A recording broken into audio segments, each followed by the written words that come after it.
Çok sыйынабыз.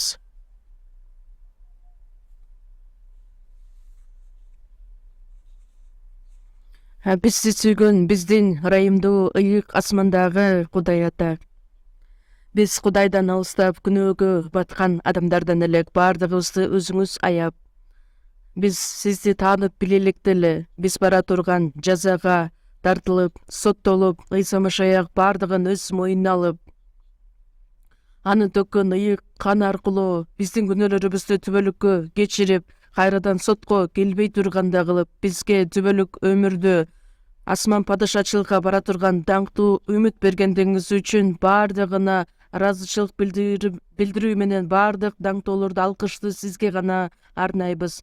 Бул саатта Ыйса Машаяктын ыйык каны аркылуу куткарылууга ээ болгон адамдардын баардыгы сиздин алдыңызда чогулуп, сиздин ырайыңызды даңкташ үчүн, сөзүңүздү үйрөнүш үчүн, мамилелешүүдө болушубузга чакыргандыгыңыз үчүн ыраазыбыз. Бул саатта отурган ар бир адамды Кудай өзүңүз жетектеп, өзүңүздүн ырайымдуу колуңуз менен чогуу болуп, ар бир адамга керектелүүчү өз ырайыңызды мол кылып төгүп берүүңүздү суранабыз. Биз дагы да болсо өтө алсыз, акылсыз адамдарданбыз. Сиздин эркиңизди таанып биле элек адамдар болгондуктан өз каалообуз боюнча жашаган учурларыбыз көп. Бизди мындан дагы бекемдеп, мындан аркы жашообуз бир гана сиздин алдыңызда татыктуу, сизге жага турган жашоо болушуна жардам бериңиз. Биздин мамлекеттеги жыйындар, чет мамлекеттеги баардык кыйынчылыктарга карабастан өз ишенимдерин сактап келе жаткан баардык бир туугандар менен чогуу болуп, ырайымдуу колуңуз менен чогуу болууңузду суранабыз. Көптөгөн адашкан адамдардын баардыгы сиздин улуу иштериңиз аркылуу кайрылып келишине жардам бериңиз. Кимде ким ооруп жаткан болсо, чың ден соолук берип, мындан аркы жашоосун бир гана сиздин даңкыңыз үчүн жашаганга мүмкүнчүлүк түзүп бериңиз. Ар бир убакта бизге керектелүүчү өз сөзүңүздү ачып берип, биз бара турган жолду ачык, айкын кылып көрсөткөндүгүңүз үчүн ыраазычылык билдирүү менен бул саатта дагы сиздин эркиңизди таанып билүүгө үйрөтүңүз. Биздин куткаруучу Ыйса Машаяктын ысымынан сыйындык. Амин.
Ыйык жазууну чогуу ачабыз. Римдиктерге жазылган кат 8-бөлүм 1140-бет. Римдиктерге жазылган кат 8-бөлүм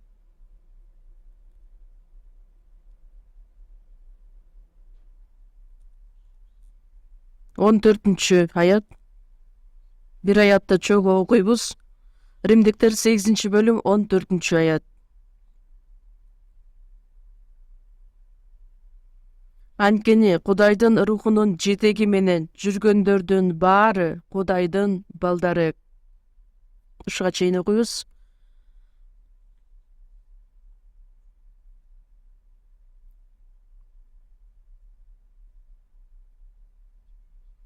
Эки миң жыйырма экинчи жыл жаңы эле башталгандай болду эле, бирок ошол 2022 жылдагы аягына чейин жетип калды. Жылдын акыркы айын жашап жатабыз. Бизге берилген убакыт өтө бат өтүп жаткандыгын биз билебиз. Анын себеби биздин жашообуздагы бул дүйнөдөгү бат эле бүтөт дагы. Кудай өзүнүн эрки боюнча биз Кудайдын асман падышачылыгына барып, түбөлүккө Кудай менен жашай турган адамдарбыз. Ал күн бизге өтө жакын экендигин билдирет.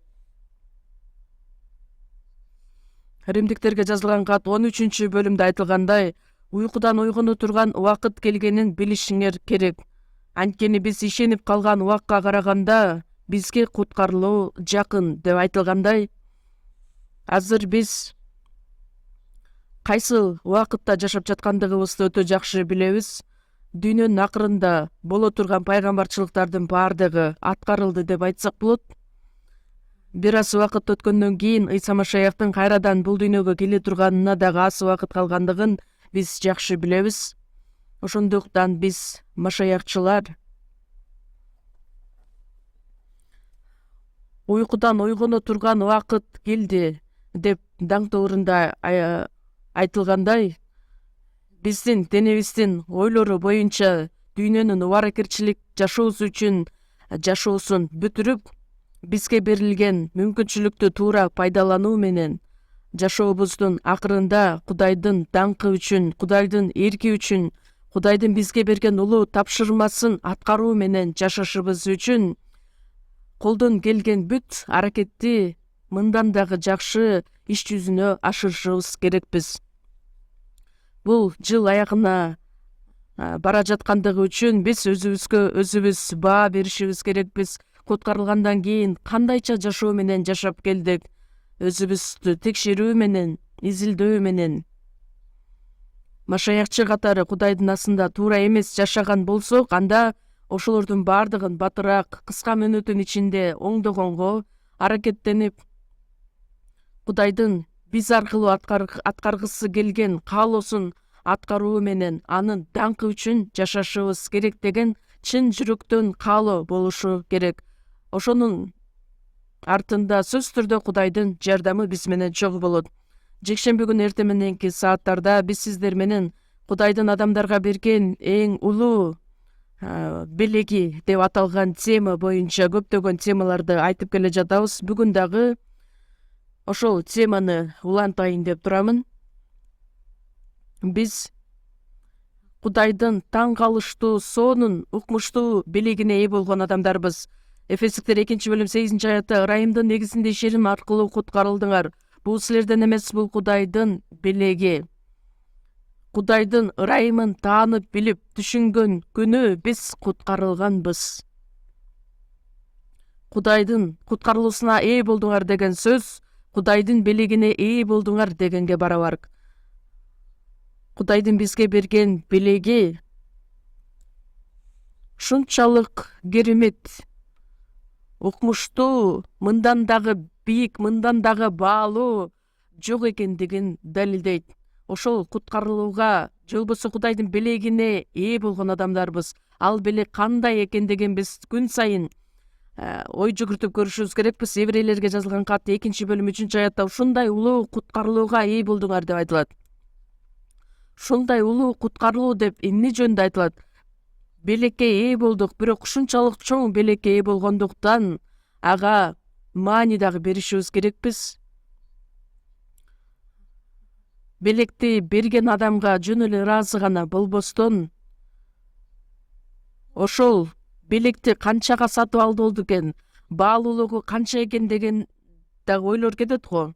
Биздин оюбуз боюнча мынча турат деп ойлойбуз, бирок кийин изилдеп көргөндө биз элестеткенден дагы 1000 эсе, 100 000 эсе кымбат турган белекке ээ боло турган болсок, анда сөзсүз түрдө ыраазычылык билдирүү сезими дагы башкача болуп өзгөрүлөт. Ошондой сыяктуу эле мен дагы бул ушунчалык укмуштуу керемет куткарылууга ээ болгонубузду дагы толук кандуу түшүнө албайм. Анткени күн сайын жазууну изилдеген сайын, окуган сайын, үйрөнгөн сайын ал канчалык керемет куткарылуу экендигин биз таанып билебиз. Ошончолук Кудайдын ырайымына дагы ыраазы болуп жашаган жашообуз улантылат. Куткарылуу жөнүндө ыраазычылык болгондо, кубаныч болгондо биздин жүрөктөрүбүздө ыйык рух аркылуу иштейт дагы Машаякчы катары туура жашоо менен жашаганга бизди жетектейт.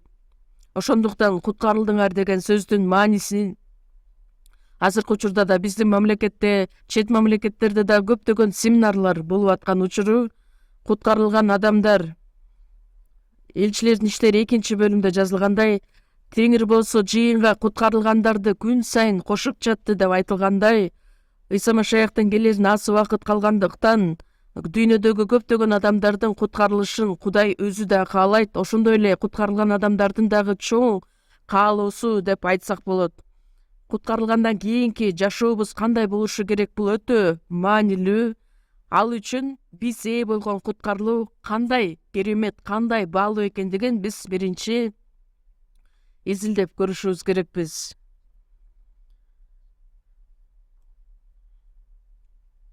Куткарылды деген сөздүн маанисинде күнөөлөрүбүз кечирилди, акталдык, кылмыштарыңардын жана күнөөлөрүңөрдүн айынан өлгөн жаныңарды тирилтти, түбөлүк өмүргө ээ болдуңар, жогорудан төрөлдүңөр, Кудайдын балдары болдуңар, Кудайдын мурасчылары болдуңар. Андан кийин көп нерселерди дагы айтсак болот, бирок эң негизги эле маанисин биз айтып кеткенбиз. Алардын ичинен дагы бирөөсү ыйык рухка ээ болдук деген тема эле. Рухка ээ болдук деген сөз дагы канчалык маанилүү экендиги жөнүндө мен силерге дагы айтышым керек деген ой келди. Галатиялыктарга жазылган кат 3-бөлүм 2-аятта айтылгандай, силер рухту, мыйзамды аткаруу аркылуу алдыңар беле, же айтылган сөзгө ишенүү аркылуу алдыңар беле? Ыйык рухка ээ болуу кандайча жол менен аткарылды? Сөздү угуп, ишенген иш аркылуу Кудайдын балдары болдук. Андан сырткары куткарылган адамдын ичинде эми рух жашайт, рухту кабыл алган адам. Рухка ээ болдуңар деген сөздү түшүнө аласыздарбы? Аллилуйя, менин ичимде ыйык рух жашайт деп ырдалгандай, тар жол менен бара жатсам да ар дайым кубанам, анын себеби Теңирдин руху менин ичимде. Рух менин ичимде жашайт деген сөз бул жөнөкөй эле билим, жөнөкөй эле даңктоо эмес. Ыйык рух ким экендиги жөнүндө, эмне иш кылат ошол жөнүндө. Римдиктер 8-бөлүмдө жазылгандай, ыйык рух, Теңирдин руху, Машаяктын руху бардыгы бир мааниге ээ болгон сөздөр.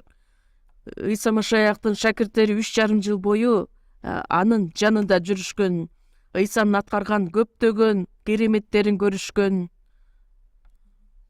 анын айткан улуу сөздөрүн да угуп келишкен. Бирок Ыйса куткарылуу ишин аткарыш үчүн кармап кеткенде ыйык жазууда айтылгандай, шакирттердин бардыгы бекинип калышат. Эмне үчүн? Анткени ыйык рух келе элек болгондуктан Ыйса Машаяк чынында ким экендигин дагы да толук кандуу биле элек эле. Ыйса Машаях көптөгөн сөздөрдү айткан эле, бирок аларды түшүнө алышкан эмес. Жакын жазган жакшы кабар 16-бөлүмдө айтылгандай, силерге айта турган сөзүм көп, бирок силер азыр түшүнө албайсыңар. Чындык рух келгенде силерди чындыкка үйрөтөт. Мен айткан сөздөрдүн баардыгын эсиңерге салат деп айтат. Канчалык алар уккан күндө дагы, көргөн күндө дагы ыйык рух келмейинче, алардын жүрөгүндө Кудайга болгон ырайым, Кудайга болгон керемет иштер ишене алышкан эмес эле аларга. Кудайдын керемети алардын жүрөктөрүндө орногон ырайым же болбосо күчкө ээ боло элек болгондуктан Кудайга эч кандай тиешеси жок эле. Бирок Ыйса Машаях өлүп кайрадан тирилгенден кийин, тирилген Ыйсаны көргөндө рухка ээ болгондон тарта Машаякчы катары жашабастан кайраттуулук менен жакшы кабар сөзүн тарката баштагандыгы жөнүндө элчилердин иштеринде жазылат. Биз дагы ыйык рухка ээ болгон адамдарбыз. Анткени биз куткарылууга ээ болгон күнү Колоссалыктар 1-бөлүм 6-аятта бүт дүйнөгө таркаган ошол жакшы кабар силерге дагы жеткен. Кудайдын ырайымын угуп, аны таанып билген күндө биз рухка ээ болгонбуз. Угуп, Кудайдын ырайымын таанып билген күнү, Кудайдын чыныгы ырайымын таанып билген күн бул куткарылуу күнү деп аталат. Кээ бир адамдар бизди талкуулашат, бизди соттошот, эмнени түшүнүшүң керек деп, жөн эле ишенсең жетиштүү го деп. Бирок ыйык жазууну карап көрүңүздөрчү, түшүнүш керек, таанып билүү керек деген сөздөр канчадаган көп сөздөр жазылат. Ыйсанын дагы бир үлгүсү, үлгү насааты айтылат, үйрөн Кудайдын сөзү деп.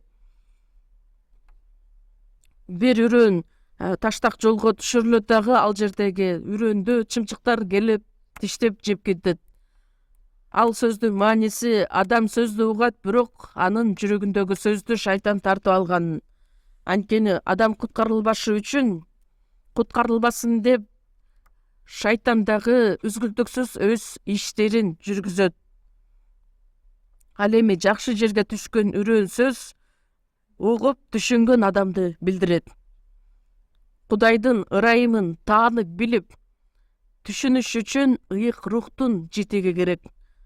1-Корунтуктар 2-бөлүм 12-аятта жазылгандай, Кудайдын бизге эмне берген билишибиз үчүн дүйнөнүн рухун эмес, Кудайдын рухун кабыл алдык. Кудайдын бизге берген ырайымын таанып билишибиз үчүн бизге ыйык рух берилген. Ошондуктан ыйык рухту ырайымдын руху деп дагы аташат. Эмне үчүн? Анткени Кудайдын ырайымын түшүнөбүз. Ырайымды гана түшүнбөстөн ошол күндөн тарта ыйык рух биздин ичибизде жашайт. Жакан 14-бөлүм 20-аятта ошол күнү силер менин ичимде, мен силердин ичиңерде экенимди билесиңер. Кайсыл күнү? Куткарылган күнү. Куткарылган күндөн тарта биз биле турган нерселер өтө көп. Куткарылуу деген эмне экендиги жөнүндө, андан кийин ыйык рух менин ичимде жашагандыгын түшүнүшүбүз керек. Эфестиктерге жазылган кат 3-бөлүм 16-17-аяттарды карасак, анын даңкынын молдугу боюнча рух аркылуу ички адамдар бекемделет. Ыйык рух аркылуу биздин ички адамыбыз, биздин жаныбыз сөз аркылуу бекемделет. Ишеним аркылуу Машаяк силердин жүрөгүңөрдөн орун алышы керек деп айтылгандай. Биз билбесек дагы ыйык рух биздин ичибизде жашайт. Ыйык рух бар экенине сөзсүз түрдө ишенүү керек. Ыйык рух ар дайым бизге эмнелерди ачып берет. Ишеним аркылуу Машаяктын силердин ичиңерде болушун, Машаяк биздин ичибизде жашашына ишенүүбүз керек. Мисалы үчүн чөнтөгүндө толгон акча боло турган болсо, аны билбесе адам ачка да калышы мүмкүн.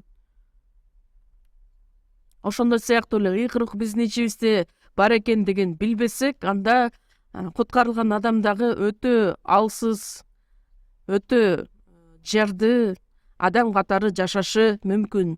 Куткарылгандан кийин ыйык рух бар экендигине ишенишибиз керек. Ыйык рух ал ким? Ыйык рухтун аткарган иши эмне? Ошол жөнүндө билүүбүз зарыл. Биз сиздер менен окуп кеткендей, Римдиктер 8-бөлүм 14-аятта Кудайдын рухунун жетеги менен жүргөндөрдүн баары Кудайдын балдары. Кудайдын руху бул ыйык рухту билдирет. Ыйык рухтун жетеги менен жашаган адамдардын баардыгы Кудайдын балдары. Ошол ыйык рухтун жетеги менен жашагандыгы үчүн Кудайдын балдары болот деген мааниде эмес. Кудайдын балдары болгондугубуз үчүн ыйык рухтун жетеги менен жашаганыбызга күбө катары. Мен дагы куткарылганда ыйык рух бар экендигине ишенген эмесмин. Биринчиден ишенген нерсем куткарылган күнүм, күнөөлөрүм кечирилди деген нерсеге ишенгем. Еврейлер 9-бөлүм 12-аят өзгөчө мааниге ээ болгон аят.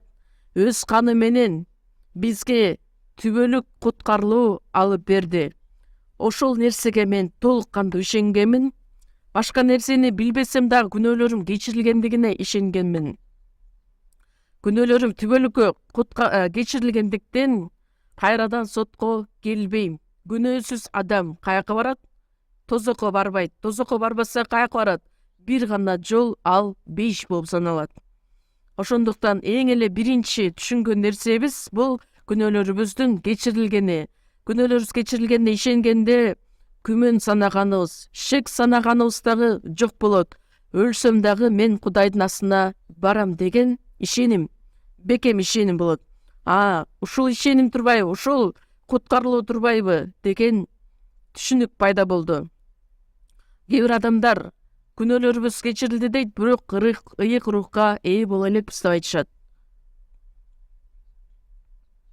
Лука китеби 1-бөлүм 77-аятта күнөөлөрү кечирилип куткарылаарын түшүнүшүңөр үчүн күнөөлөрүбүз кечирмейинче куткарылуу иши аткарылбайт.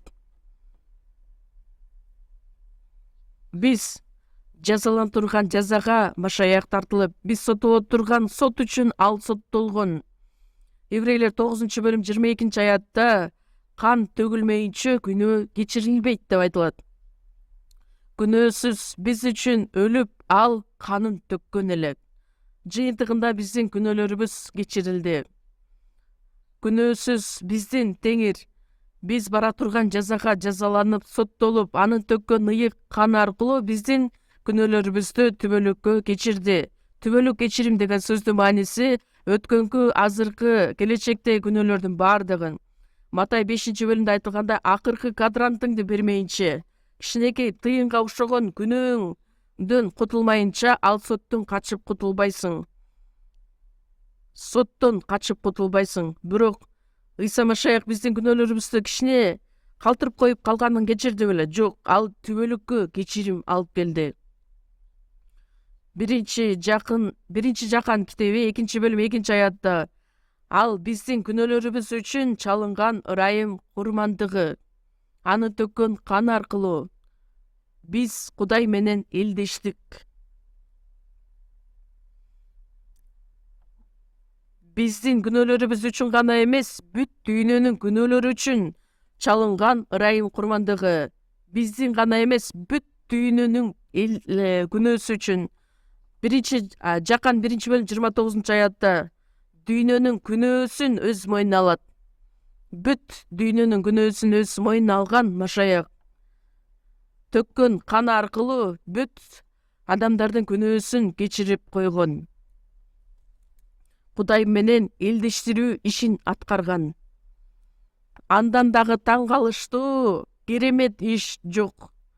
Ошону таанып билген күнү биз куткарылдык, түбөлүк өмүргө ээ болдук. Жаныбыз тирилди. Ошол эле учурда жогорудан төрөлдүк, Кудайдын балдары болдук, Кудайдын мурасчылары болдук. Балдар болсо канда мурасчылары да болобуз. Машаяк менен бирге даңкталышыбыз үчүн аны менен бирге азап тартабыз.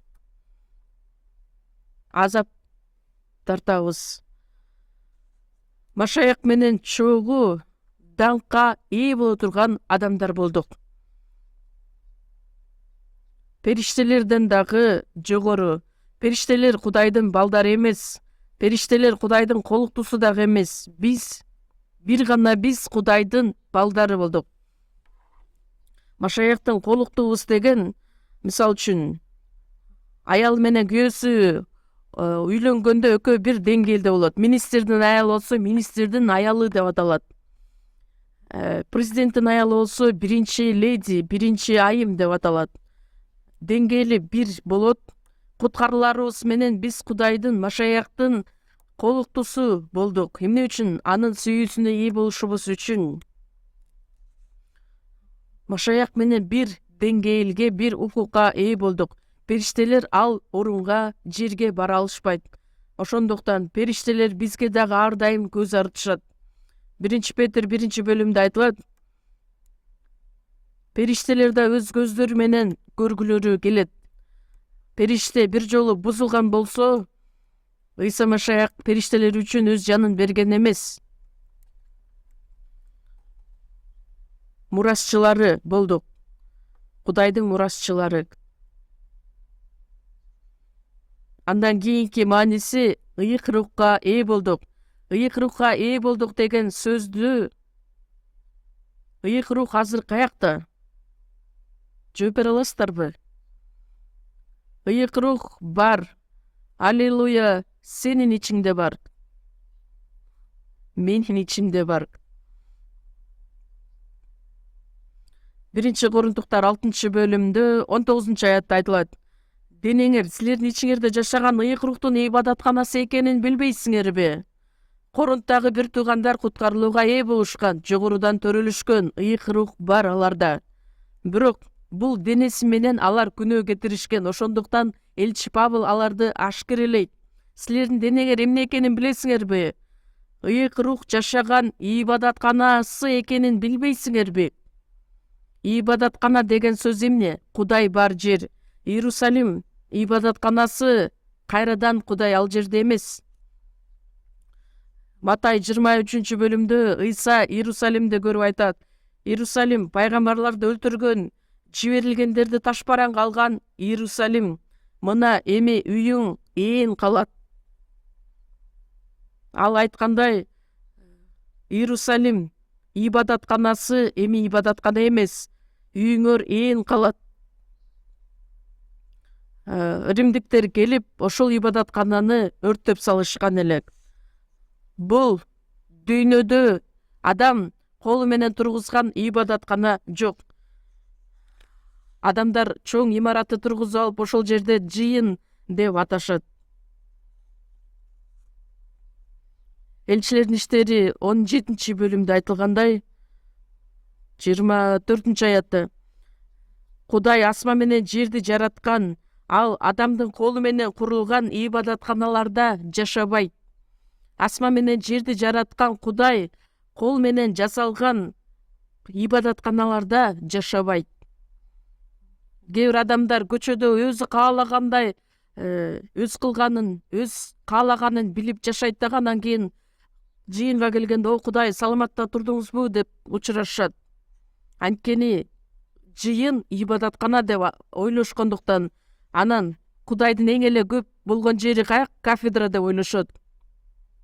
Ошондуктан биздин апалар, биздин энелер кафедраны жыйнаганда келатканда эле калтырап, титиреп келишет деп. Эмне үчүн? Анткени ушул жерде Кудай бар деп ойлошот. Бул деген ырым-жырым же болбосо жок нерсеге ишенүү болуп саналат. Бул жыйын жөн эле өй. Ыйык жазууда эмне деп айтылат? Жыйын чогулган үй деп аталат. Мисал үчүн, бир жерде кетип бара жатып, чоң жыйын имаратын көрсөңүздөр, өтө жакшы жыйын экен деп айтпаңыздар. Анткени ал чыныгы жыйын болуп саналбайт. Жыйын деген эмне? Куткарылган адамдардын чогулушу жыйын деп аталат. жыйын чогулуш үчүн курулган имарат же болбосо үй деп аталат. Биздин замандын 300-жылдарынан баштап католиктер имараттарды тургузганга чейин имарат деген жокко эселе. Ошондуктан Прескила жана Акиланын үйүндө чогулган жыйын, Лаудикиядагы Нимпандын үйүндө чогулган жыйынга салам деп айтылат. Куткарылган адамдардын чогулушун жыйын деп аталышат. Кээ бир учурда үңкүрлөрдө чогулушкан, кээ бир учурда тоолордо чогулушкан, ошол жыйын болуп аталган. Куткарылган адамдардын чогулушу жыйын деп аталат. Ошондуктан чоң имаратты көрүп туруп, ой, жыйын аябай сонун курулуптур, сонун жыйын экен деп айтпашыбыз керекпиз. Силерден суранарым, ойдон ойго келгенде айта бербешибиз керек. Жыйын болуп туруп, жыйын болбой туруп, жыйындын ичинде чогулсаң да кандай болуп калат? Жогорудан төрөлбөгөн адамдар чогулса, кандай болгон күндө дагы силердин ичиңерде жашаган ыйык рухтун ибадатканасы экенин билбейсиңерби? Биздин ичибизде ыйык рух жашайт. Ошондуктан биздин денебиз эмне? Ыйык ибадаткана. Ишенбей турасыздарбы буга? Бирок же мен туура эмес ойлоп жатамбы, же ыйык жазуу туура эмес айтып жатабы? Элчи Павел Корунттагы бир туугандарга кайрылып айтат: денеңер силердин ичиңерде жашаган ыйык рухтун ибадатканасы экендигин билбейсиңерби? Биз куткарылганга чейин ата-энеден алганбыз деп ойлойбуз денени. Ооба, туура. Ата-энебиз бизди төрөгөн, бирок куткарылгандан кийин биздин жаныбыздагы, биздин денебиздагы кымбат баада сатылып алынган машаякка таандык адамдарбыз. Ибадатканасы экендигин билбейсиңерби? Өзүңөргө өзүңөр таандык эмес экенин билбейсиңерби? Бирок адам ошону билип туруп, денеси менен акырындан күнөө кетирет. Бирок ошол дене Кудай өзү жашаган ибадаткана. Биз ага ишене албасак дагы, ыйык рух, ыйык жазуу аркылуу бизге ошол нерсени күбөлөндүрөт. Менин денем ибадаткана болуп, ыйык рух менин ичимде жашайт деп ырдалат. Кудай, Теңир өзү менин ичимде жашайт. Ыйык рух бар экендигине ишенишибиз керекпиз. Эмне үчүн? Анткени руханий жашообуз так ушул нерседен башталат. Куткарылганга чейин жөн эле жыйынга келип, сыйынып, даңктап, ырдап, анан такыба жашоо менен жашап, келип кетип жүргөнбүз, кызмат кылып.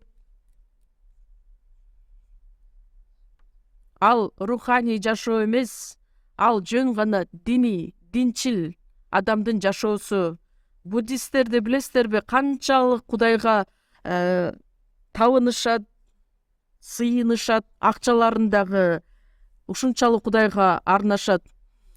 Мисалы үчүн мусулманчылыкта дагы канча жолу Кудайга табынып, сыйынышат. Бир күндө канча жолудан. Башка диний өкүлдөрдү да карасак, канчалаган убактыларын бүт аракетин ошого арнашат.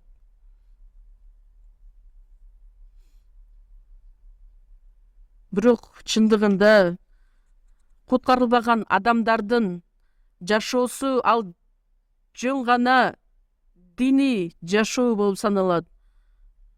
Буддисттер болобу, конфуцианствага ишенген адамдар болобу, башка диний өкүлдөр болобу, бардыгы кылган иштери башка болушу мүмкүн, бирок алар бир багыттагы адамдар. Куткарылган адам диний жашоо менен жашабайт. Ыйык рухтун жетеги менен жашаган жашоо менен жашайт. Кудайдын руху менен жашаган адамдардын бардыгы Кудайдын балдары.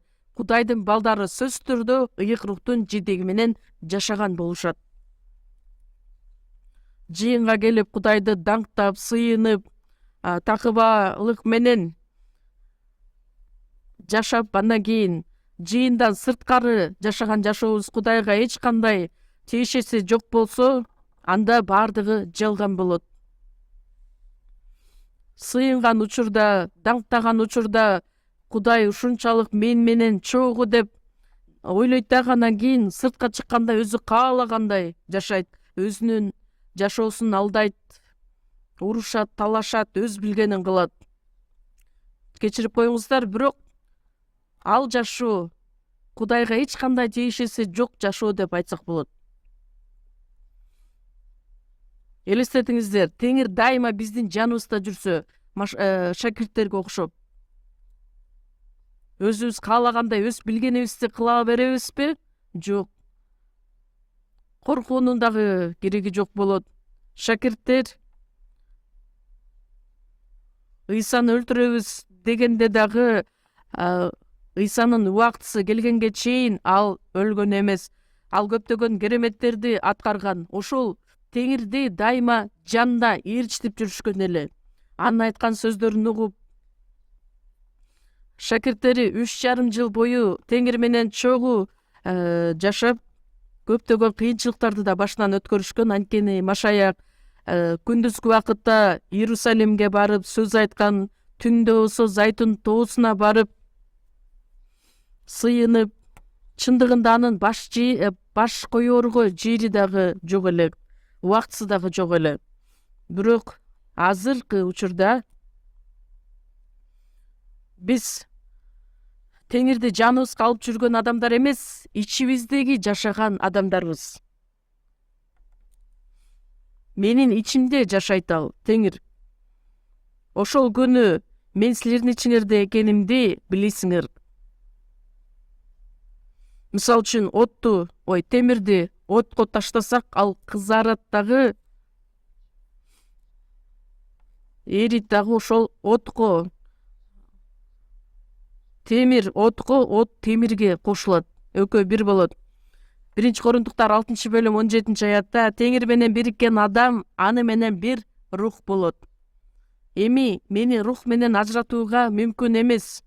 Анткени ошол күнү силер менин ичимде, мен силердин ичиңерде болом. Андан сырткары Матай 28-бөлүм 20-аятта жазылгандай, бул дүйнөнүн акырына чейин бардык убакта мен силер менен болом. Дүйнөнүн акырына чейин ар бир убакытта силер менен чогуу болом дейт Теңир.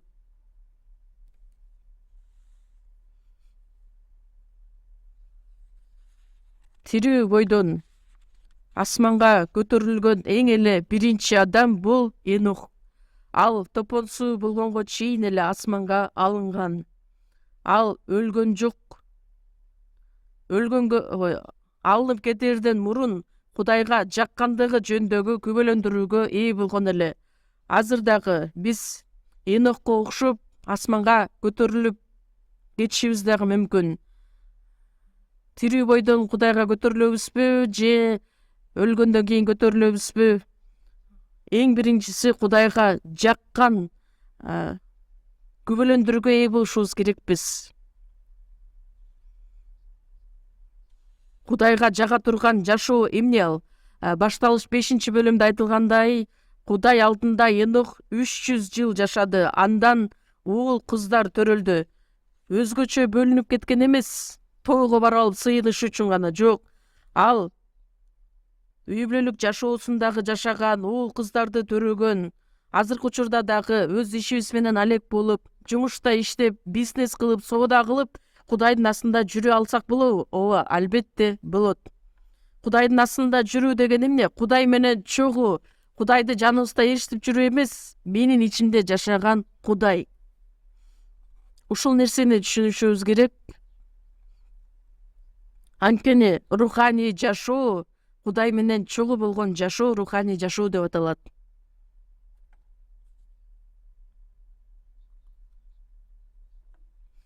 Ыйык рухтун жетеги менен жашашыбыз үчүн ыйык рух эмне иштерди аткарат, ошону биринчиден билишибиз керек. Эмне иштерди аткарат?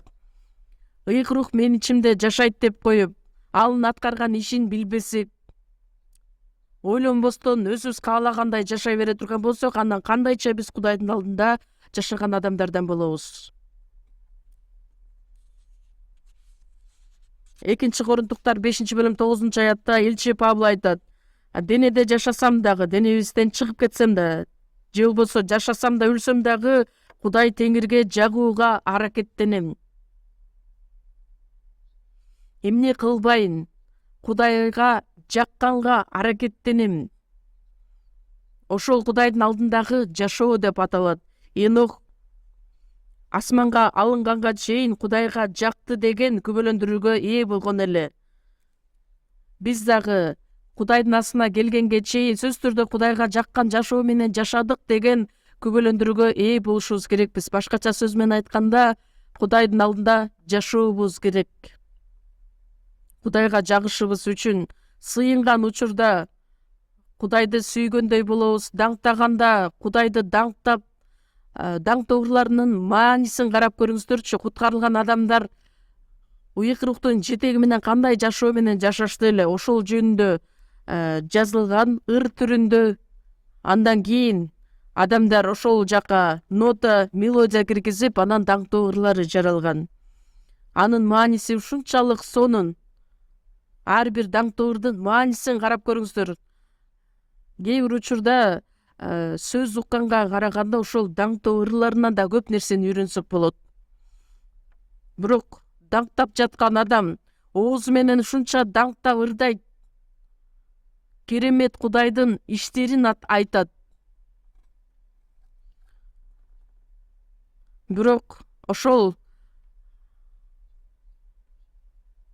даңктоо ырында жазылган сөздөргө жашоосу эч кандай байланышы жок болсо, анда анын сыйынганы дагы жалган болот, ырдаган ыры дагы жалган болот. Бир адамдар айтат, Машаякка ишенген адамдар жекшемби күнү эң көп калп айтат деп. Эмне үчүн? Анткени алардын сыйынганы дагы жалган, даңктоо ыры дагы жалган. Кээ бир адамдар күбөлөндүрүүсүн айтышат. Күбөлөндүрүүнү ушунчалык сонун айтат дагы, анан жашоосун карап көрсөң, бирөө дагы ага дал келбейт. Ошол себептер менен рухтун жетеги менен жашоо эмне экендигин биз өтө жакшы үйрөнүшүбүз керекпиз. Ыйык рухка ээ болдук. Ыйык рухтун жетеги менен жашаган жашоо деп эле өтүп кете турган болсок, үйрөнбөстөн, анда биз дагы туура эмес, адашкан жашоо менен жашайбыз. Ошондуктан бул сөздү сиздерге толук жеткирбесем, анда мен да Кудайдын асында ашкерелөөгө ээ болом деп ойлоп, сиздерге дагы да болсо түшүндүрүп кетейин деп чечтим. Ар кандай маанидеги сөздөр менен айтып кеттим эле. Ыйык рухтун аткарган иштеринин эң эле маанилүү иши бул эмне деп айтылат? Эфестиктерге жазылган кат 4-бөлүмдү чогуу ачабыз. Эфестиктерге жазылган кат 4-бөлүм 1187-бет 3-4 аяттар. Эфестиктер 4-бөлүм 3-4 аят. Рух биримдигин тынчтык байланыш аркылуу сактоого аракеттенгиле. Дене бирөө, рух бирөө, чакырылып алынганыңарда бир үмүткө чакырылгансыңар. Рух биримдигин тынчтык байланыш аркылуу сактоого аракеттенгиле. Тынчтык байланышы бул эмнени билдирет? Бул сүйүү. Биз сүйүү аркылуу бир болдук, бир биримдикке чакырылганбыз. Сүйүү, Кудайдын сүйүүсүнө ээ болгон адамдарбыз. Жакан 13-бөлүм 34 аятта: силерге жаңы осуят берем, бири-бириңерди сүйгүлө. Эгерде бири-бириңерди сүйсөңөр, башкалар менин шакирттерим экенин билишет. Машаяк бизди кандай сүйсө, ошол сүйүү менен бири-бириңерди сүйгүлө.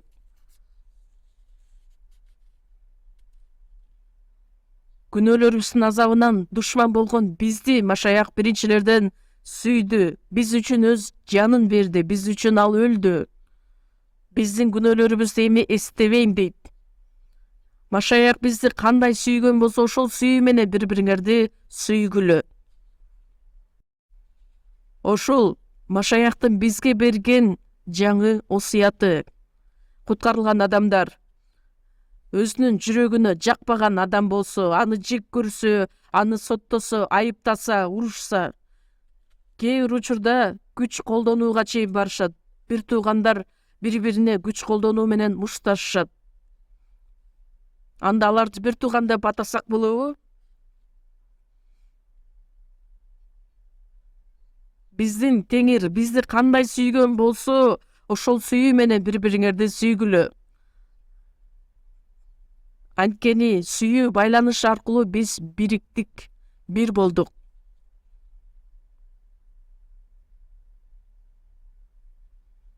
Мисалы үчүн, кайсыл мамлекет болбосун, кайсы улут болбосун, анын денеси кандай болбосун, кебетеси кандай болбосун, билими көп адамбы, билими аз адамбы, жогорку статуска ээ болгон адамбы же ылдый турган адамбы, баардыгыбыз бир рух аркылуу биримдикке чакырылдык, бир болдук.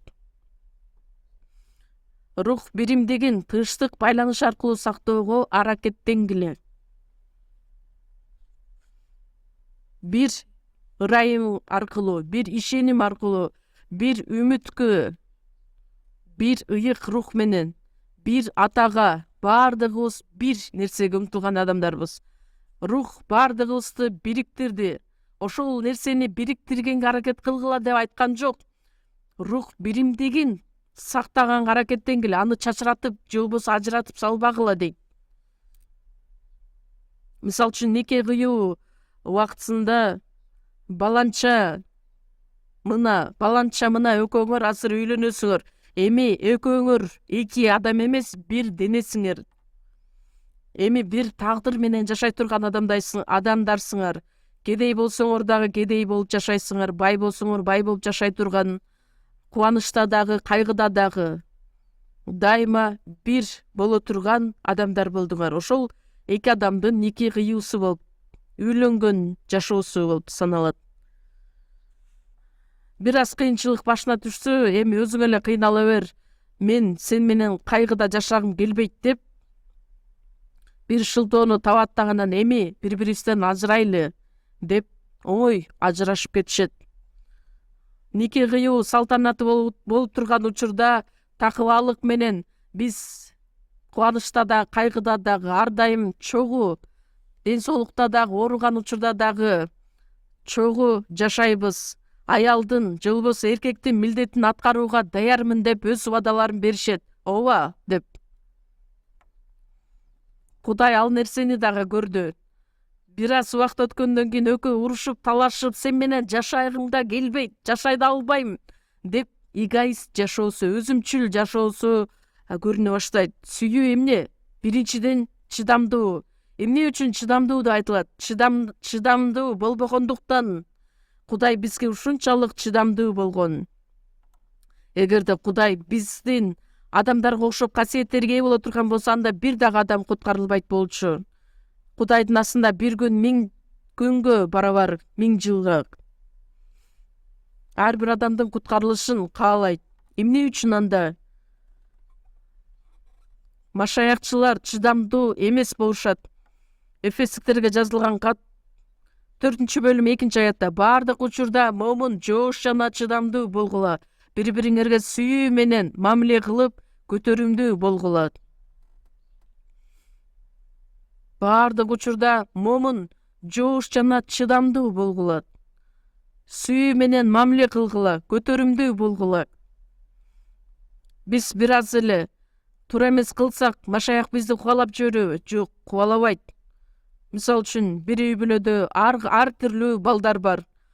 Бирок апасы, энеси тилин уккан баланы дагы, тилин укпаган баланы да баардыгын бир кучагына алат. Тилин укпаган балага дагы бир кесим нанды берет. Аны кучагына алат. Тилин укпаган учурда энеси алар үчүн кайгырат. Ал ата-эненин жүрөгү болуп саналат, эненин жүрөгү. Кудайдын сүйүүсүнө эң эле жакын сүйүү бул эненин сүйүүсү деп аталат. Сүйүү чыдамдуу. Сүйүү менен мамиле кылып көтөрүмдүү болгула. сүйүү чыдамдуу деп башталат дагы сүйүү көрө албастык кылбайт, мактанбайт, текеберденбейт. Баарын жаап коет, баарына ишенет, үмүт үзбөйт, баарын көтөрөт деген сөздөр менен аяктайт аяттар.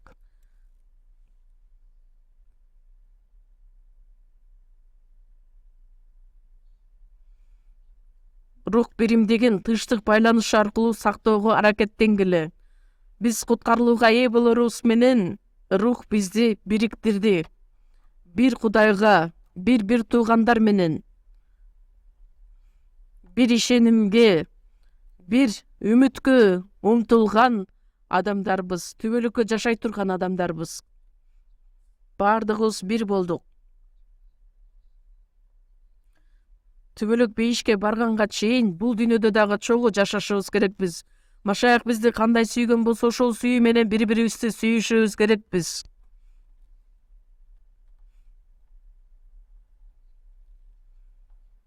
Биздин сүйүктүү Теңирибиздин алдында бардыгыбыз бир туугандар менен бир денеде болушубуз керекпиз. Рух биримдигин тынчтык байланыш аркылуу сактоого аракеттенгиле. Эмне үчүн рух бириктирет, анткени шайтан ажыратат, чачыратат. Билесиздерби ошону? Ыйык рух куткарылсын деп иштейт, ал эми шайтан куткарылбасын деп тоскоолдуктарды жаратат. Анткени англисче айтылганда against, Кудайга каршы турат. Шайтан биздин куткарылуубузду эч качан тартып ала албайт. Бирок куткарылган адамдын өмүрү Кудайдын колунда. Жакан 10:28 аларга түбөлүк өмүр берем, алар эч качан өлүшпөйт. Аларды колумдан эч ким тартып ала албайт. Ыйса Машаяктын колунда, Теңирдин колунда 2 эсе, 3 эсе бекем турат. Биздин куткарылуубузду тартып ала албайт шайтан, бирок биздин руханий жашообузду талкалап салышы мүмкүн. Кудайдын аткара турган иштерин талкалап салышы, кандайча бизди чачыратып жиберсе. Куткарылган адамдар биримдикке умтулбаса, урушуп, талашта көрө албастык менен жашаса, бир тууганды мен көрө албайм, ошондуктан жыйынга барбайм деп бири-биринен алыстай башташат. Ошол бир тууганды көрүш үчүн жыйынга келесиздерби? Ал шайтанга берилип жаткандыгын адам өзү байкабай калгандыгы. Бир нерсени сактаганга аракет кылгыла, биримдикти. Эйден багында, Эйден багын адам атага айткан Кудай. Эйден багын иштетсин жана сактасын деп. Эмне үчүн сактасын деген? Эч ким жок болсо. Өйдө эмне үчүн жакшы сактагыла дейт? Анткени ууру бар болгондуктан. Ден соолукту жакшылап сактагыла деген сөз эмнени билдирет? Биз билбеген учурда вирус, бактериялар дайыма биздин ичибизге кирип чыгып турат. Эгерде адамдын иммунитети алсыз болсо, анда адам ооруга чалдыгат. Ошондуктан ден соолукка кам көргүлөт. Рух биримдигин сактаганга аракеттенгиле. Эмне үчүн? Анткени шайтан бар. Шайтан куткарылган адамдарды бат эле чачыратып жибериши мүмкүн. Ишая 53-бөлүм 6-аятта биз бардыгыбыз койлордой болуп адашып жүргөнбүз. Ар кимибиз өз жолубуз менен жүргөнбүз. Адам аты аркылуу күнөөкөр болгон адамдардын бардыгы Кудайдын астынан алыстап, өзү каалагандай өзүнүн ою боюнча жашашкан. Эки адам дагы бириге алган эмес. Еврейлер эмне деген сөздөрдү айтышат? Эки адам бириксе, 3 чоң компанияны жаратат деп айтышат. Кандайча эки адам 3 чоң компанияны жаратат десең, мисалы үчүн өзү жалгыз бир компанияны жаратат, анан башка адам дагы бир компания жаратат, ошентип атып, ар ким өз ою менен, ар ким өз ою боюнча, өз жолу боюнча кеткендиктен. Биздин кебетебиз кандай башка болсо, биздин ойлорубуз дагы, жүрөктөрүбүз дагы башка. Ошондуктан үйлөнгөн эки адам дагы чыдамдуу болуп жашаганга аракет кылышат, бирок экөө такыр эле эки башка адам. Аялы башка, эркеги башка. Куткарылбаган адам эч качан экөө бириге албайт, бир боло алышпайт. Бирок куткарылган адамдарды ыйык рух бириктирген. 1 Петр 2 бөлүм 25 аятта. Силер адашып жүргөн койлордой болчусуңар. Азыр кайтаруучуга жана коргоочуга кайтып келдиңер. Ар кимибиз кайтаруучубуз жок, адашкан койлордой болчубуз. Ошол жол менен бара жатканда түбөлүк тозокко бармакпыз. Бирок кайтаруучуга жана коргоочуга кайтып келдиңер. Кайтып келдиңиздерби? Анда биз бир кайтаруучунун бир короодогу койлору болдук. Жакан 10 бөлүм 16 аятта. Бул короодогу койлордон башка дагы койлор бар. Аларды дагы алып келүүм керек деп Ыйса айтат. Куткарылган адамдар эми бир короодогу койлор болду. Бир кайтаруучунун алдындагы койлор. Алар менин үнүмдү угушат. Мен алардын кайтаруучусу болом. Бир короо, бир койчу болот. Биз үчүн өз жанын берген биздин жалгыз кайтаруучубуз. Бир короо. Рух биримдигин сактаганга аракеттенгиле.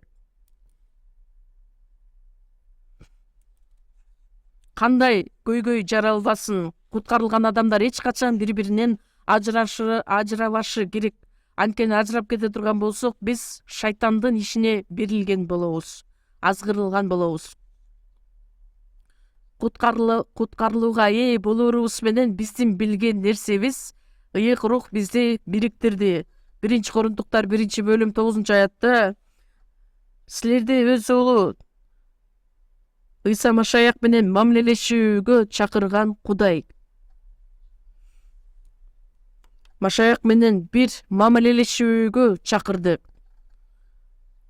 Бул дүйнөдө коом деген нерсе бар, коомдо жашайбыз. Адам жалгыз өзү жашай албайт. Төрөлгөндө үй бүлө деп аталган коомдо жашайт. Ал жакта атасы, апасы, эжеси, байкеси, тайкеси, тайжеси, жеңеси баардыгы бир коомдо жашаган үй бүлө деп аталат. Бири-бирине жардам беришет, көмөктөшүшөт. Ал адамдар жок боло турган болсо, адам жалгыз кандайча жашай алат? Мектепке барганда окуучулар менен чогуу болгон бир коомдо жашайт. Кээ бир адамдар баласын мектепке жибербейт. Өзүм үйдөн үйрөтөм деп айтат. Ал туура билимге ээ боло алабы? Жок. Бири-бири менен жолукканда, сүйлөшкөндө ошолор аркылуу инсандык сапаттарга үйрөнөт. Коомдо жашай ала турган жакшы нерселерге үйрөнөт. Ошондой эле үйүн жаап алып, үйгө отуруп алып, өзү сыйынып, өзү китеп окуган болсо, эч нерсеге үйрөнө албайт.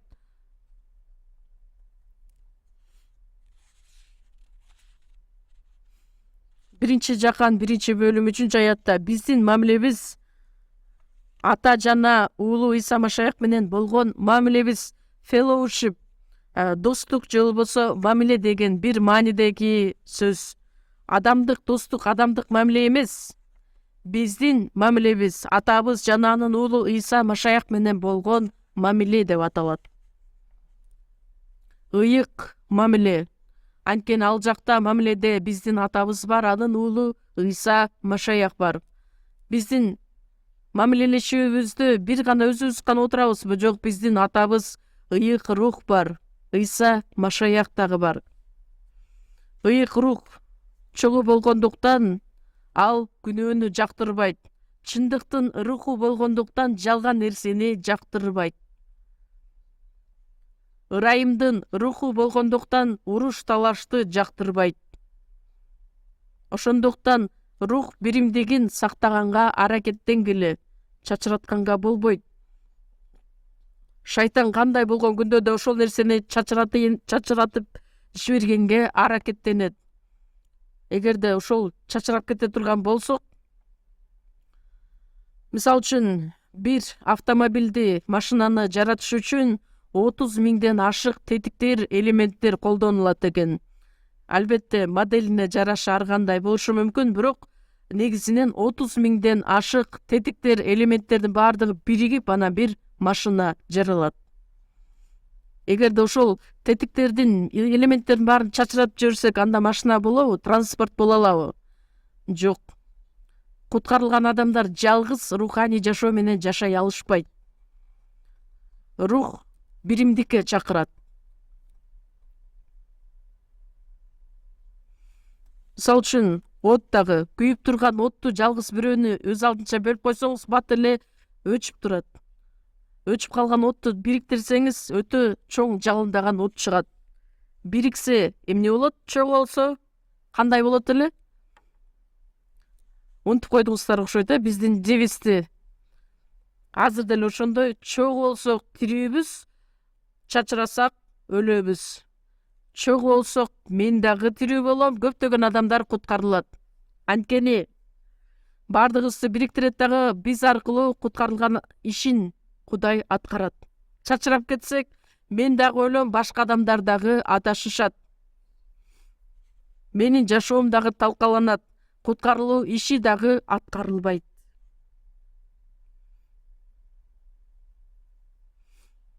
Биринчи Корунтуктар 12 бөлүмдү чогуу ачабыз.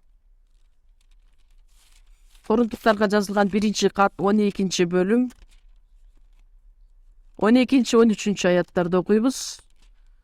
Дене бирөө болгону менен анын мүчөлөрү көп. Баары бир дененин мүчөлөрү, алар көп болсо да бир эле денени түзөт. Машаяктын денеси болуп эсептелген жыйын да көп мүчөлөрдөн турат.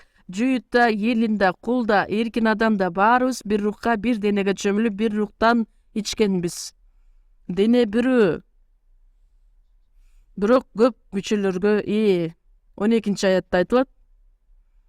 Дене бирөө, мүчөлөрү көп.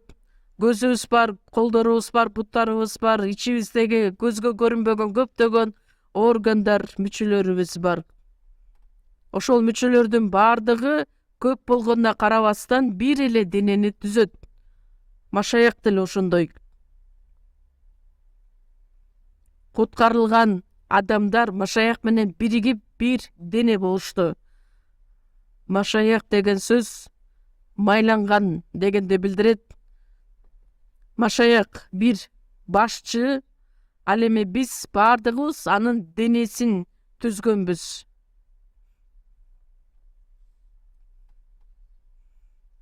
Жүйүт дагы, элин да, кул да, эркин адам да баардыгыбыз бир рухка, бир денеге чөмүлдүрүлгөнбүз. Буга чейин жүйүттөр да, элин дагы бир боло алган эмес. Бирок Ыйса Машаяктын каны аркылуу ыйык рух баардыгыбызды жүйүттөрдүн арасынан, элиндердин арасынан, кулдардын арасынан, эркин адамдардын арасынан куткарылган адамдардын баардыгын бириктирди дагы бир дене кылды. Бир денеге чөмүлүп, бир рухтан ичкенбиз. Ичкенбиз деген сөз ошол ырайымга ар дайым үзгүлтүксүз ээ болгондугубуз.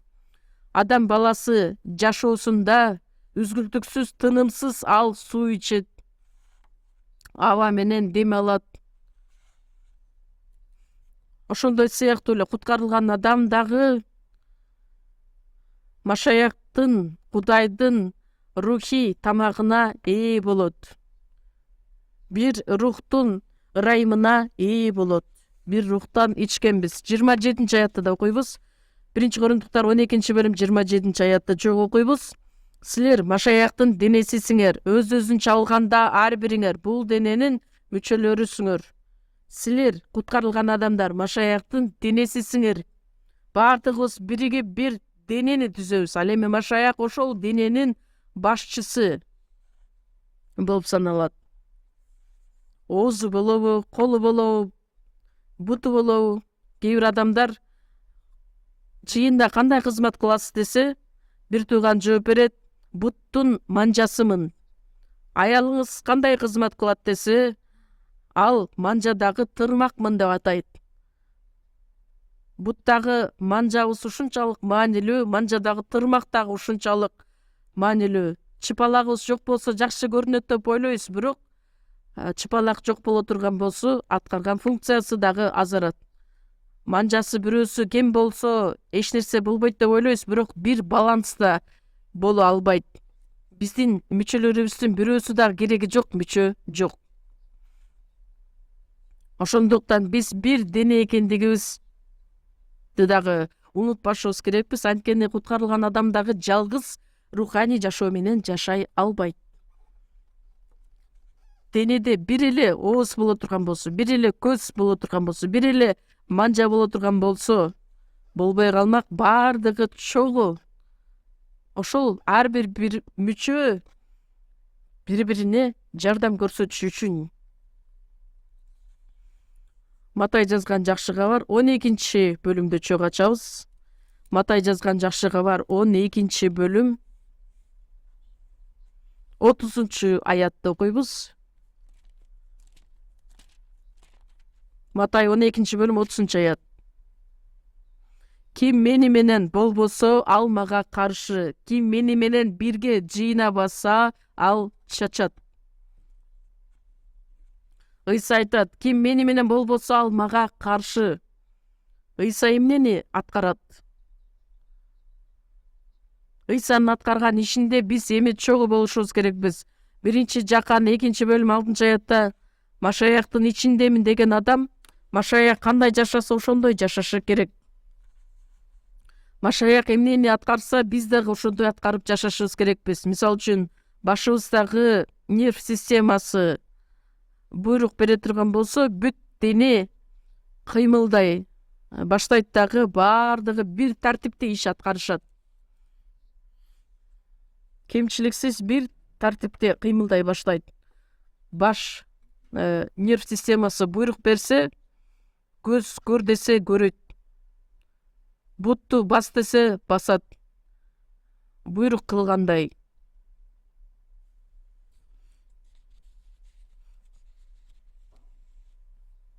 Мени менен болбогон адам мага каршы болот. Машаяк менен чогуу ким чогуу жыйнабаса, ал чачат.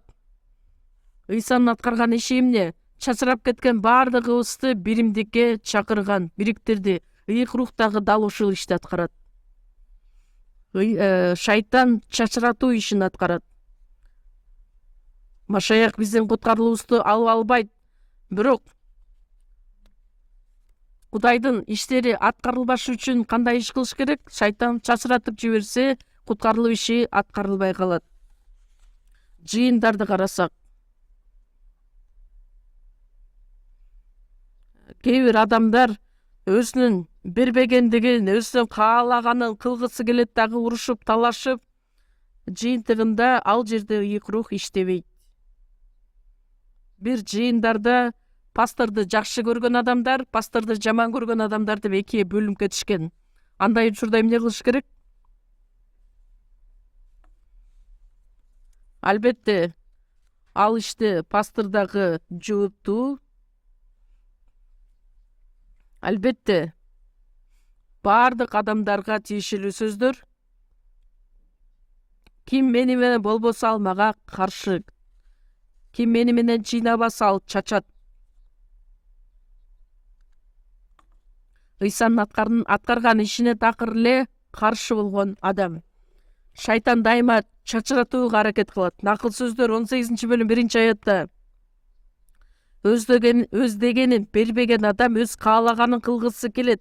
Баардык туура нерсеге каршы чыгат.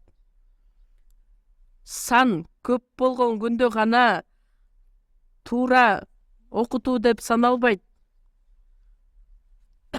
Жок дегенде 2-3 адам болушу керек. Менин ысымым үчүн 2 же андан көп адам чогулса, мен да ошол жердемин.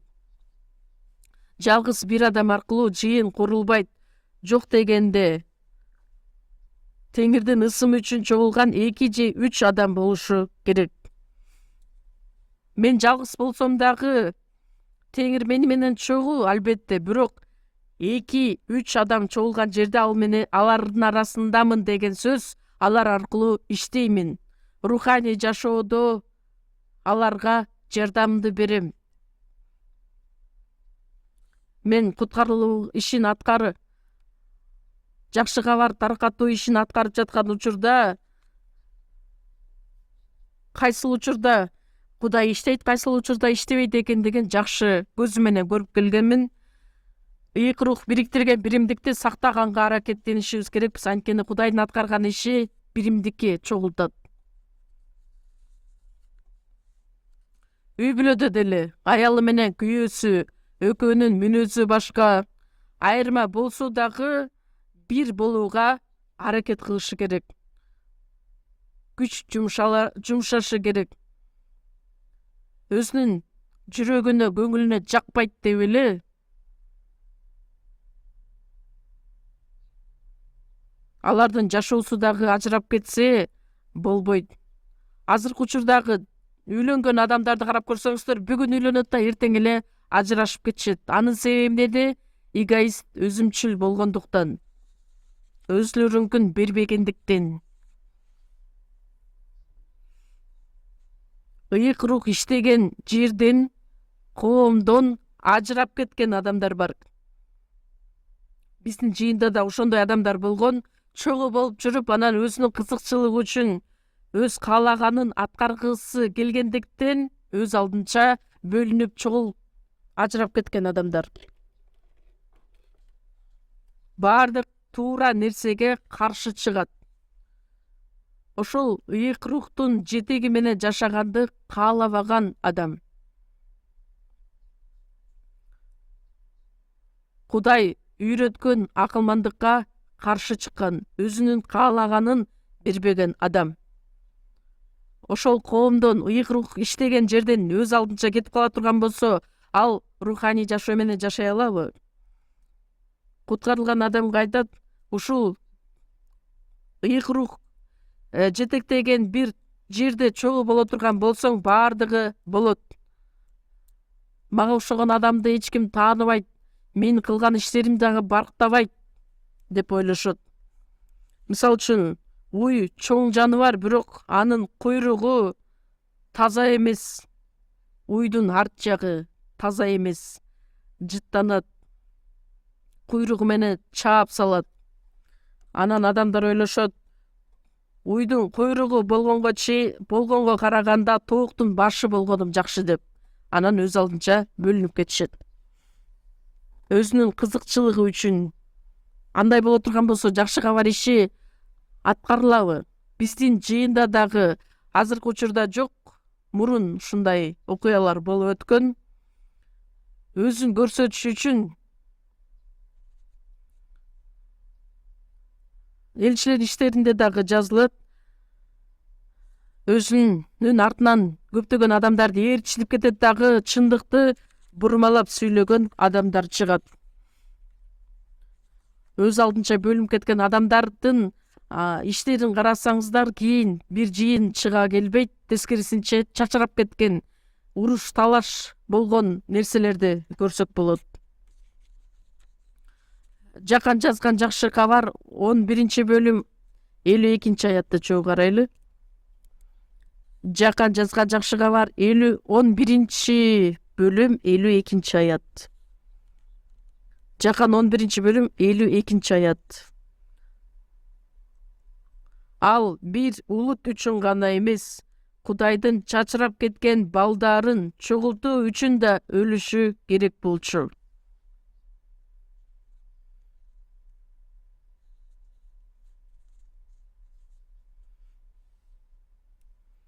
Чачырап кеткен балдарды чогултуу үчүн Ыйса Машаяк өлгөн эле.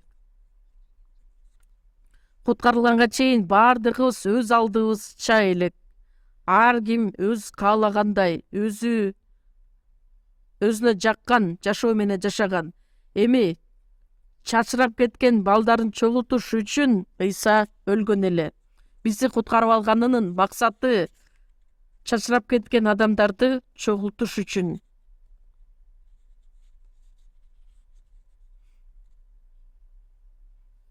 Кудай бирөө жалгыз дегенди билдирет.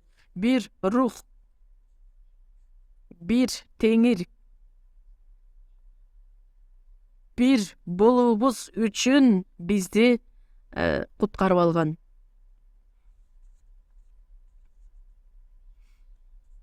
Эфестиктерге жазылган кат 4-бөлүмдү ачабыз.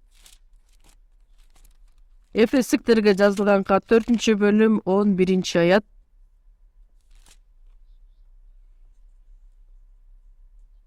Чоң окуйбуз 11-аят. Бардыгыбыздын ишенимибиз жана Кудай уулун таанып билүүбүз бирдей деңгээлге жеткенге чейин. Бардыгыбыз ишенимибиз жана Кудай уулун таанып билүүбүз бирдей деңгээлге жеткенге чейин. Ишенген ишенимибиз жана таанып билген билүүбүз бир деңгээлге жеткенге чейин.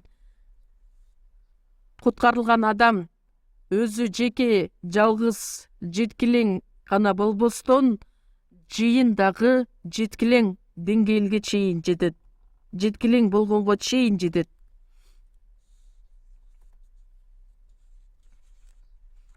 Азыркы учурда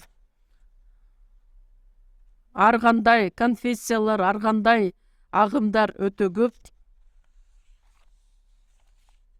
Пасторлор дагы өтө көп, ишенген адамдар дагы өтө көп. Бирок ошолордун баардыгы бир боло алабы? Байыркы жашоодо Машаякка ишенген адамдарды канчалык кыйноо менен өлтүрүшкөн эле. Иудаизм жүйүттөрдүн ишенген ишеними, азыркы иудаизм Кудайга гана ишенет, Машаякка ишенишпейт. Байыркы келишимге гана ишенишет, жаңы келишимге ишенишпейт. Жаңы келишим туура эмес окутуу деп ишенишет. Азыр билесиздерби, машаякчыларга каршы канчалык куугунтуктарды жаратышат. Католиктер эң чоң күчкө ээ болгон бул католицизм. Католицизмдердин эң чоң падышасы ким? Рим папасы болуп саналат. Католиктер баардыгы бир Рим папасына баш ийишет, аны менен биригишет. Ошол католиктер каалашынча ишенген адамдарды өлтүрүп, өрткө ташташкан элек. Католиктер машаякчыларды жат окууга ишенген адамдар деп куугунтук алышып өлтүрүшкөн эле. Мен болбогон иштерди эле өзүм ойлоп тапкан жокмун. Чынында тарыхта болуп өткөн нерселер. Католикке каршы чыккан адамдарды бардыгын кыйноо менен өлтүрүп келишкен элек. Католиктер канчалаган ишенген машаякчыларды өлтүрүшкөн. Азыр бир гана католицизм эмес, Машаякка ишенет деп канчалаган куугунтукка алышат, кыйнашат. Өлтүргөнгө чейин барышат. Кандай болгон күндө дагы эмне үчүн ишенген адамдар ар кандай, алардын ишенген ишеними башка болгондуктан, таанып билүүсү башка болгондуктан, таанып билүүсү башка болгондуктан бири-бирине каршы чыгышат, бир боло алышпайт.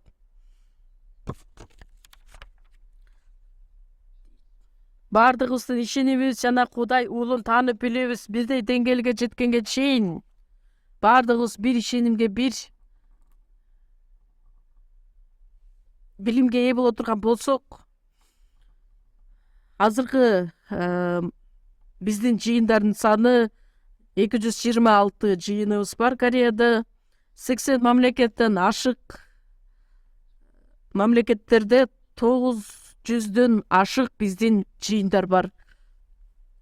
Саныбыз күндөн күнгө көбөйүп бара жатат. Ошол жыйындардын баардыгы бири-бирибизге көмөктөшөбүз, жардамыбызды беребиз, бир жыйынбыз. Бирок башка жыйындар менен эмне үчүн биз бир мамиледе боло албайбыз? Анткени алардын ишеними башка, биздин ишенген ишенимибиз башка, таанып билүүбүз башка.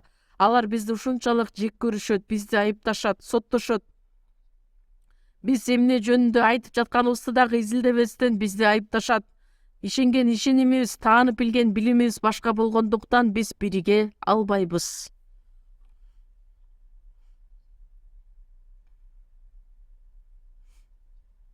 Бардыгыбыз жеке өзүбүз дагы жеткилең болууга аракеттенишибиз керекпиз. Андан сырткары жыйын дагы.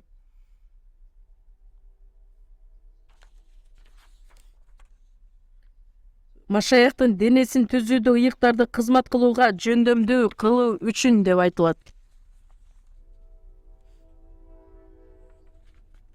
Андан кийин 15-аятты дагы окуйбуз. Тескерисинче чындыкты сүйүү менен айтып, бардык жагынан башчыбыз Машаякка окшошуп өсүшүбүз үчүн дайындадык.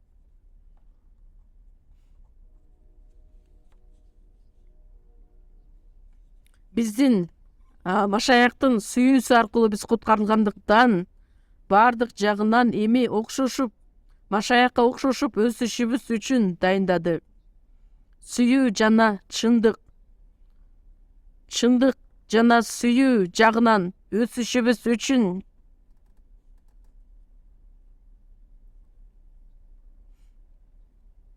ар дайым куткарылган адамдардын жашаган жашоосу, айткан сөздөрү бардыгы Машаякка окшош болушубуз керекпиз.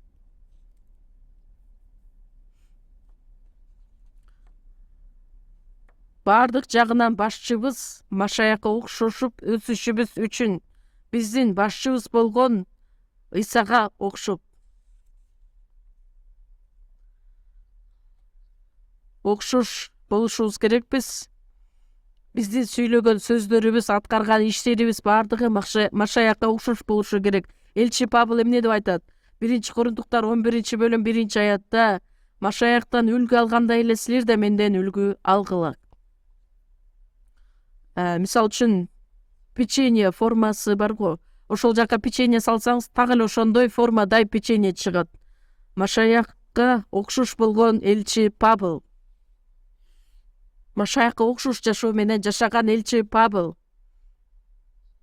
Элчи Павылдын жашоосунда туура эмес нерсени таап алабызбы? Жан келишимдин 14 китебин жазган. Галатиялыктар 6-бөлүмдө элчи Павыл айтат: Машаяктын жараатын денимде алып жүрөм.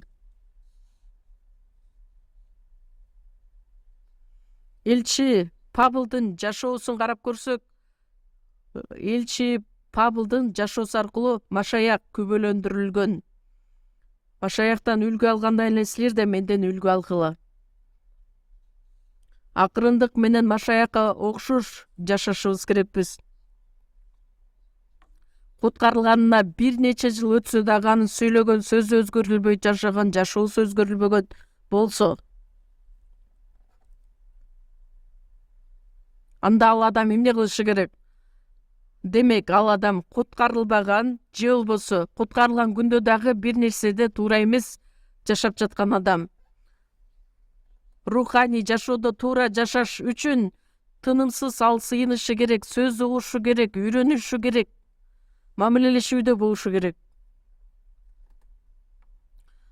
Куткарылдым деп шунчалык жакшы сөз менен айтат, бирок анын жашоосу куткарылган адамдын жашоосуна дал келбесе, анда кандай болуп калат?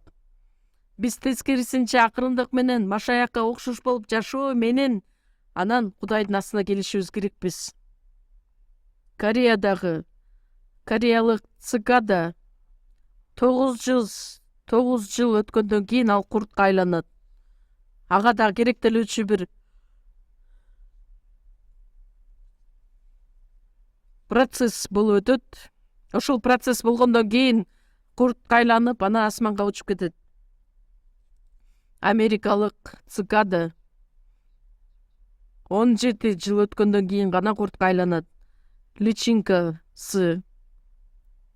Анан бир жума жашайт дагы, андан кийин өлүп калат экен. Ошол цикада куртка айланганга чейин биздин жашообуздагы, биздин ойлогон ойлорубуз, жүрөктөрүбүз дагы Машаякка окшош жашоо менен жашашыбыз керекпиз. Ал жашоого бизди ким үйрөтөт, ким жетектейт? Ыйык рух өзү жетектейт. Ыйса Машаяк келген күнгө чейин биз ошол өзгөрүүлөргө ээ болушубуз керекпиз. Жекшембе күндөгү сөздөрдү мен батыраак эртерээк бүтөйүн деп чечим чыгардым эле. Мен айта турган сөздөрүм дагы өтө көп. Аларды кийинки жумада уланталы деп коюп коеюн дагы бир жерди ача кетели. Эфестиктерге жазылган кат 3-бөлүм 18-аят. Эфестиктер 3-бөлүм 18-аят. Ошондой эле сүйүүгө тамырланыштын жана негизделиштин баардык ыйыктар менен бирге. Ушуга чейин окуйбуз. Баардык ыйыктар менен бирге Машаяктын сүйүүсүнө. Адам жалгыз эч нерсе кыла албайт.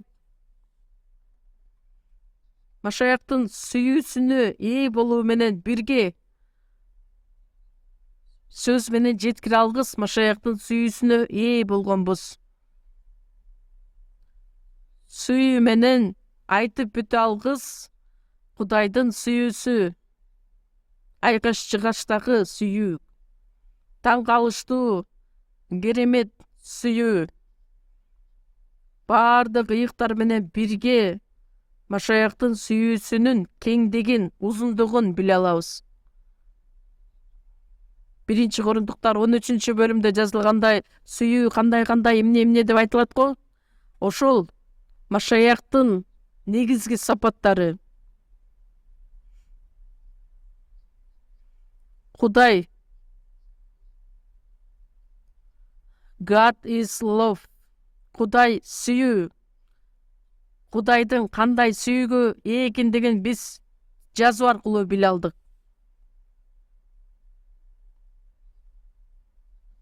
Ошондуктан баардык ыйыктар менен бирге Машаяктын сүйүүсүнө ээ боло алдык. Сүйүү.